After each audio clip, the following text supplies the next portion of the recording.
Hey friends, if you wish to remove black boxes on desktop icons in Windows, then please watch this video. So this is what it looks like, and this is a very weird thing. A lot of users don't have any answer to this, but we will try to solve it sequentially.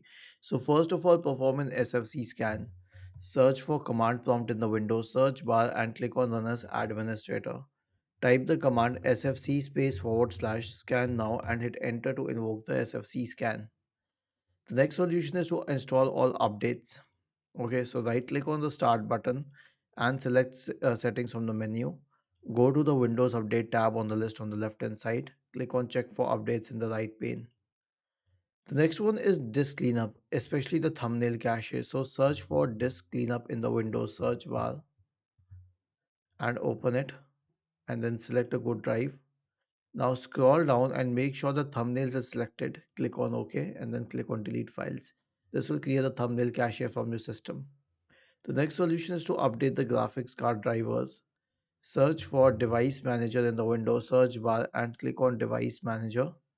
And now expand the list for display adapters. Right click on the first one and update drivers. Right click on the second one and update drivers. The last solution is a system restore. So search for recovery in the Windows search bar and open recovery.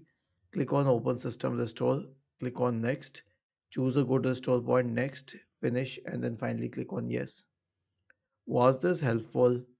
If yes, then please subscribe to the channel, and if not, then let us know in the comment section of the video on how we could help you further. Thank you for watching this video and have a nice day.